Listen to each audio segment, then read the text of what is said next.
독일은 2차 대전에서 지고 나라가 동서로 갈라졌는데 일본은 전쟁에서 졌는데도 나라가 멀쩡했다. 갈라지지 않았다. 그런데 패전국이 분단되었어야지. 왜 패전국도 아닌 우리가 분단되었느냐? 일본이 분단되었어야 한다. 이런 말들이 많은데 저는 그런 주장을 하는 분들께 이렇게 묻고 싶습니다.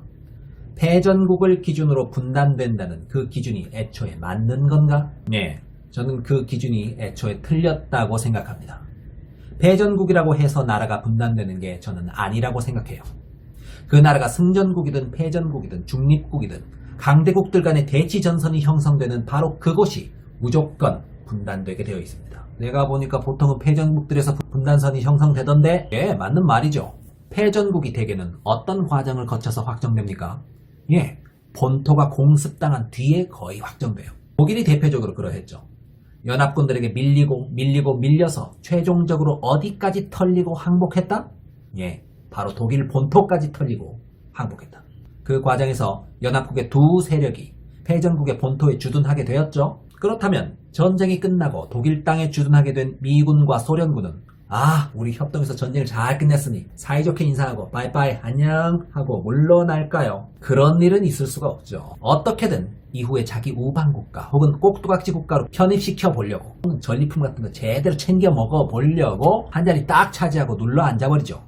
그게 곧 그 나라 입장에서는 분할 통치, 즉 분단입니다. 자, 이 대원칙을 일본에 적용해 볼까요? 일본은 명백한 패전국이죠. 그런데 독일과는 아주 다른 양상으로 패전이 확정되었습니다. 일단 초반 양상은 비슷했죠. 미군한테 밀리다가 결국 본토가 밀리기 직전까지 갔던 상황. 그런데 마지막이 조금 달랐습니다. 일본도 독일처럼 미국과 소련이 연합해서 본토를 공격했던 게 계획되긴 했었는데 그게 실현되지 않았죠. 애초의 계획대로라면 미군이 남쪽에서 치고 올라오고 소련이 북쪽에서 쳐내려오는 양상으로 연합국의 양 세력이 일본 본토 내에 진입했어야 합니다. 그런데 그 전에 패전을 선언해버렸죠. 왜? 원자탄 때문에. 정작 본토를 초토화시킨 주체는 미소 연합군이 아니라 미국 단독이었다는 것. 즉 한쪽의 알력만으로 항복선언을 받아버린 게 독일과의 중대한 차이점입니다. 위에서 소개한 대원칙 하에서 보자면 어떻습니까? 일본은 분단이 됩니까? 안 됩니까? 안 되겠죠. 당연히 될 이유가 없겠죠. 승전국에 의한 분할 점령은 연합된 승전국들의 복수 세력이 하나의 영토 내에 유입되었을 때 하나여 발생합니다. 그런데 일본 본토엔 당시 누구만 들어와 있죠? 예, 미국만 들어와 있었어요. 그렇다면 당연히 일본은 분할되지 않는 거죠. 상황이 이렇게 흘러가다 보니 역사상 유례없는 희한한 일이 발생해버렸습니다. 일본을 치기 위해서 150만 육군을 몰고 남하하던 소련이 이대로 다시 돌아가기 너무 아깝다면서 패전국도 아닌 곳에 그냥 가던 길목에 눌러 앉아버린 겁니다. 그리고 그게 하필이면 한반도의 38선 부근이었습니다. 좀 더 구체적으로 살펴봅시다. 맨 처음에 가만히 있던 소련한테 일본에 쳐들어가자고 막 옆에서 살짝 얘기했던 주체가 바로 미국이었어요. 혼자서 처리하기 어려우니까 야 소련아 전리품 좀 띄워줄 테니까 일본 좀 먹으러 가자. 일본에 먹을 거 많아. 라고 꼬드겼다는 얘기죠. 스탈린아 독일 항복을 좀 받아내는 즉시 일본 좀 와주면 안 될까? 내가 중국 땅에서 몽골을 떼어다가 너 좀 먹으라고 줄게. 몽골 엄청 맛있어. 그래서 어부지리로 몽골은 지금도 독립국을 유지하고 있죠. 원래 청나라의 영토였으니까 중국의 한 성으로 편입되었어야 할 운명인데 미국이 소련한테 던져준 전리품으로서 독립국 지위가 유지되어 버린 셈이 됐죠.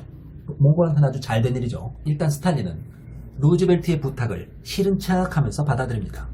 뭐 솔직히 자기가 일본의 반을 먹을 생각을 하면 입가에 미소가 막 돌았겠죠. 반땡 해먹으면 정말 남는 장사다라는 계산하에 150만 육군을 내려보냈을 겁니다. 그런데 딱 그 지점에서 미국 정치권 내에서 엄청난 나비 효과가 발생하기 시작합니다. 2차 대전을 이끌던 미국의 루즈벨트 대통령이 1945년 4월 갑작스럽게 사망해버립니다. 무슨 암살 이런 거 아니고 그냥 노안으로 돌아가셨어요. 이에 부통령을 하시던 트루먼이 바로 대통령이 돼버리죠. 그런데 마침 이분이 어떤 분이시냐? 빨갱이 박멸에 영혼을 바친 분이십니다. 한마디로 소련 빨갱이들 잘나가는 꼴을 절대 못 보는 극보수 반공 꼴통. 자, 이런 분이 대통령이 되셨으니 소련과의 협공 이거 가만 놔두겠습니까? 내가 다른 건 몰라도 소련과 손잡고 일본에 쳐들어갈 순 없지. 저 빨갱이 새끼들에게 일본이라는 맛있는 전리품을 주는 것은 있을 수 없는 일이야. 그러려면 미국 단독으로 일본을 굴복시키고 소련의 참전을 원천 봉쇄하는 묘안을 찾아야 하는데 그게 뭘까? 예, 그래서 찾은 게 뭐다? 오펜하이머. 극비리에 진행되던 맨하탄 프로젝트, 즉 핵폭탄의 개발입니다. 결국 어떻게 되었죠? 성공하고야 말았죠. 그래서 일본 땅은 결과적으로 미국이 단독으로 점령하는 결과가 됩니다. 이제 또 스탈린 입장 봐볼게요. 스탈린 입장에서는 빡칠 노릇이죠. 일본 먹으러 가자고 누가 먼저 그랬는데 미국 이놈들이 가만히 있던 소련을 꼬셔가지고 왔거든요. 그래서 일본 먹을 생각을 막 신나게 막 150만 대군을 끌고 남아하는 중인데 갑자기 대통령이 확 바뀌더니 너 필요 없어. 나 혼자 다 끝냈다. 넌 잘 가. 빠이빠이. 스탈린 입장에서 나는 뭐야. 난 150만 대군을 이끌고 힘들게 남아있는데 다시 돌아가? 이게 말이 돼? 스탈린은 어떤 선택했을까요? 절대 안 돌아가죠. 뭔가 이득이 떨어지기 전까지는 절대 안 돌아갑니다. 일단 그 당시 진군했던 곳에 딱 짱박혀서 전리품 삼을 만한 건 모은다. 두리번 거리던 상황이 되었습니다. 그 지점이 어디냐? 예, 한반도 38선 부근. 여기까지 내려왔는데 이 땅이라도 내가 먹든가 아니면 여기에 소련 꼭두각시 국가라도 하나 세우고 가야 되겠다. 당연히 소련의 대병력이 주둔하게 된 그 언저리에서 두 개의 거대한 세력이 대치전선을 이루게 됩니다.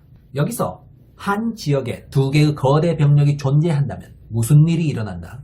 그 나라가 분단된다. 왜 한반도는 패전국도 아닌데 승전국들에 의해 나라가 분할되었나? 왜긴요. 승전국끼리 대치전선을 이뤘던 곳이 하필 운명의 장난으로 한반도의 38선 부근이어서 생겼죠. 억울해할 것 없습니다. 국제관계의 각종 일들이 명분에 의해서 생긴 게 애초에 아닙니다. 우리는 패전국이 아니니까 분할되어서는 안 된다? 어차피 명분 따라가지 않아요. 패전국, 승전국 따져서 대치전선이 생기는 게 아니에요. 그 시점 승전국들의 대규모 병력이 어디에 위치했느냐, 단순히 그게 모든 걸 결정해버립니다. 전후 승전국들의 병력이 유입되면 무조건 생기는 게 대치전선이고 한 나라 내에서의 대치전선 형성은 곧 분할을 의미합니다. 그건 예외가 없어요. 운명의 장난에 의해서 승전국끼리의 대치전선이 하필 한반도에 그어져버린 게 특이한 것이지 분단 그 자체는 예외 없이 대치전선에서 이루어졌고 한반도도 그렇게 되었던 것입니다. 여기서 잠깐 물음을 던져보죠.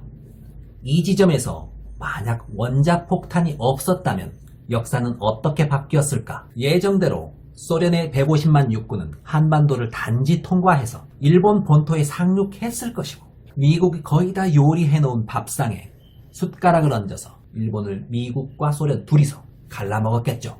이 경우 분단 국가는 누가 된다? 예, 일본이 되는 것이죠. 한반도는 소련의 대병력이 지나가는데 길을 제공해준 입장이 되는데 그쳤을 겁니다. 결국 한반도가 분할 점령 나가는데 가장 큰 키팩터는 무엇이다? 제 생각으로는 원자폭탄입니다. 원자탄 때문에 한반도는 분할되었다. 한반도가 독립된 게 원자탄 덕분인 줄 알았는데 그렇게 생각하시는 분들 많이 계셨을 텐데 어차피 한반도의 독립은 예정돼 있던 거예요. 원자탄이 없었다고 해도 독립을 못하는 게 아니었었다는 거예요. 한반도 독립은 원자탄 덕분이 아닙니다. 어차피 일본은 원자탄이 없었어도 미국과 소련의 협공에 아작났을 운명입니다. 그런데 원자탄이 등장함으로써 소련군과 미군의 대치전선이 한반도 38선에 그어지게 되었고 그건 분명히 분단의 빌미가 되었죠. 결과적으로 원자탄은 우리에게 전혀 좋은 게 아니었다는 얘기입니다. 그리고 생각해 보십시오. 대한민국 임시정부의 독립군이 그 당시 150만 육군과 합세하여 일본으로 내려간 상황이 되었다고 칩시다. 그렇다면 우리가 주장할 수 있는 것은 무엇이죠? 예, 연합국의 일원이었다라는 주장이 가능해집니다. 그렇게 됐을 때 우리가 국제법상 얻을 수 있는 지위가 무엇이죠? 승전국의 지위. 예, 승전국의 지위가 얻어지면 어떤 일이 벌어지느냐? 그들이 했던 모든 악행들이 전후 정비와 맞물려서 평가받게 됩니다. 그 얘기는 제대로 된 배상 절차를 받을 수 있게 된다는 얘기입니다. 일본에서 필리핀이나 미국에게는 어마무시한 배상들을 다 들어주면서 한반도에는 흔쾌히 들어주지 않았던 근본적인 이유가 무엇입니까? 예, 한반도는 승전국이 아니어서예요. 왜냐? 연합국의 일원으로 참전하지 못했으니까. 그런데 만약에 소련의 150만 대군이 우리를 경유하여 가는 그 과정에서 우리의 독립군이 포함된 상황이 됐다. 그렇다면 우리는 승전국의 지위를 주장할 수 있는 상황이 되었을 것이고 그랬다면 우리가 알고 있는 지금의 배상 문제, 과거사 문제 등들이 전후 배상의 기준에 맞게 모두 이루어졌을 확률이 높다는 얘기입니다. 그런데 그 원자폭탄 때문에 우리는 기회를 잃었죠. 분단도 우리 몫이 되었고요. 원자폭탄, 일본의 원자폭탄 떨어져서 시원하다라고 얘기하시는 분들 한 번 더 생각하셔야 됩니다. 그들이 불쌍해서가 아니에요. 우리의 실리적 차원에서도 전혀 좋을 게 없었던 상황인 거죠. 우리는 원자탄으로 인해 분단을 얻었고 승전국의 일원으로서 인정받을 기회조차 박탈당했다는 겁니다. 그리고 일본은 분단되지 않는 수혜를 입었죠. 이렇게 보니 분단의 원흉이 원자폭탄이었네. 그렇다면 또 가정을 해볼까? 원자폭탄이 없었다면 상황이 훨씬 좋았을까? 원자폭탄이 없었다면 우리나라는 경유지로서의 위상을 가졌겠죠. 소련의 육군 대병력이 경유하는 곳으로서의 의미를 가졌겠죠. 자, 그런데 일본 진격에 통로 역할을 해주었다는 것은 무엇을 의미합니까? 현실적으로 한반도 전체의 공산화를 의미합니다. 소련이 진격했던 곳 중에서 공산국가가 되지 않은 곳은 없어요. 무조건 공산화시킵니다. 공산화에 저항했던 지역이 있다면 그것은 미국의 입김이 작용했다는 것이죠. 그런데 미국은 애초에 한반도라는 지역 자체를 듣보잡 취급했어요. 대치전선이 일본 본토 내에 그어져서 일본이 분할 점령당하는 그런 상황이 진짜로 펼쳐졌다면 미국이 그 전선에 총력을 기울이지 굳이 한반도 따위를 이 듣보잡 지역을 신경이나 쓰겠습니까? 그냥 바로 공산화 되는 겁니다. 지금의 대한민국을 미국이 그렇게 공을 들였던 이유가 애초에 무엇이었습니까? 공산 진영과의 대치전선이 한반도상에 그어졌기 때문에 진영 간의 자존심 싸움이 걸려버리는 흉차리한 것으로 한반도의 위상이 막 떡상해버렸던 탓입니다. 그런데 단지 일본으로 진격하기 위한 통로 역할에 불과한 상황이 되었었다면 미국이 굳이 한반도가 어찌 되든 상관이나 했겠습니까? 당연히 그런 경우라면 한반도 전체가 공산화되어서 어쩌면 소비에트 연방의 한 일원으로서 소련의 일부가 되어 수십 년을 보냈을 것으로 저는 예상합니다. 제 관점에선 전혀 바람직하지 않은 결말이고 모든 시나리오를 고려해봤을 때 제가 생각하는 최악의 결과가 바로 그겁니다. 이렇듯이 역사 속의 이벤트들에는 일장일단이 있습니다.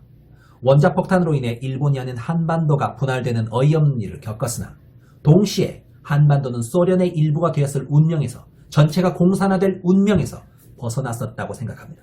저는 통일 한국을 바라기는 하지만 소련의 일부가 되는 것은 바라지 않는 입장입니다. 따라서 저는 원자폭탄으로 인해 남북을 미소가 나눠먹은 것은 어찌 보면 다행스러운 면이 있다고 생각합니다. 말 조심해라. 남북 분단이 다행스럽다고? 이렇게 욕하실 분들 계실지 모르지만 저는 남북 분단과 강대국의 분할 점령을 구분해서 보는 입장입니다. 당연히 저는 남북 분단을 옹호하자는 게 아니고요. 근본적으로 강대국에 의한 분할 점령이 무조건 국가의 분단으로 이어지지는 않는다고 보는 입장이기 때문입니다. 사실상 강대국에 의한 형식적인 분할은 껍데기에 불과합니다. 독일 보십시오. 미국과 소련에 의해서 형식적인 분단을 겪었죠. 그리고 오스트리아를 보십시오. 미국, 소련, 프랑스, 영국에 의해서 네 갈래로 난자질 당했습니다. 그런 어마무시한 형식적 분단을 겪었던 오스트리아도 바로 서로 손잡고 한 나라가 되었죠. 어차피 강대국에 의해 분할 점령을 당했다고 해도 결국 민족 내부적인 갈등들을 우리가 잘 소화했었다면 독일이 그랬듯이 그리고 오스트리아가 그랬듯이 결국 하나의 국가로 합쳐지게 되어 있었습니다. 어차피 그리고 미국과 소련은 이 땅에 눌러앉을 생각이 애초에 아니었어요. 신탁통치 조금 하고 나갈 생각이었다고요. 결국 우리 민족이 스스로를 어떻게 이끌어가느냐에 달려있던 문제였습니다. 분단의 진정한 원인은 우리 내부에 있었습니다. 극단주의 성향의 정치가들이 남과 북 모두에 집권해버렸고 온건한 좌우 합작주의자들을 모조리 암살해버리고 말 안 듣고 다른 생각을 가진 민중들도 대규모로 막 확살해버린 뒤에 회굴화된 사회를 만들고 결국은 전쟁까지 가는 최악의 길을 걷고야 말았죠. 전쟁까지 갔다면 향후 100년 이상 다시 합치기 어려운 관계가 돼버린 겁니다. 순전히 우리 탓이죠. 미국과 소련은 단지 형식적인 빌미만 제공했을 뿐 근본적인 분단의 고착화는 우리 내부의 잘못된 선택들로 인해 발생하게 되었다는 얘기입니다. 저는 원자폭탄이 일본에 떨어져버린 그 지점 때문에 소련이 뜬금없이 한반도의 대병력을 주둔시켜 눌러앉아버렸고 미국과 대치 상황이 형성됨으로써 형식상의 분할 점령이 이루어진 역사의 공교로움을 안타깝게 생각합니다. 하지만 그로 인해서 우리는 한반도의 반이나마 공산화의 광풍을 피할 수 있게 되었고 대한민국이 건국되어 지금의 우리를 이룰 수 있게 되었다는 점을 동시에 자랑스럽게 생각합니다. 그러나 또한 한편으론 남북한 모두에서 극단주의 성향의 지도자가 등장함으로써 형식에 그칠 수도 있었던 외형상의 분단이 실제적인 분단으로 굳어져 버린 부분에 마음 아파합니다. 상대를 대화와 타협의 대상으로 보지 못하고 죽여 없앨 대상으로만 보는 극단주의적 시각, 그것이 원래 하나 되었어야 할 남북한을 지금까지 주적으로 두게 된 근본적인 이유입니다. 우리 삶 속에서 실천해 나가야 한다고 봅니다. 반대되는 의견이 있었을 때, 반대되는 이념과 사상을 가졌을 때 그들을 우리는 어떻게 다루는가? 죽여 없애고 싶은가? 차마 죽이지는 못하니 뒤에서 뒷담화나 까고 범담하고 어떻게든 깎아내릴 궁리만 하고 있고 이런 자세를 우리부터 버려야 합니다. 감사합니다.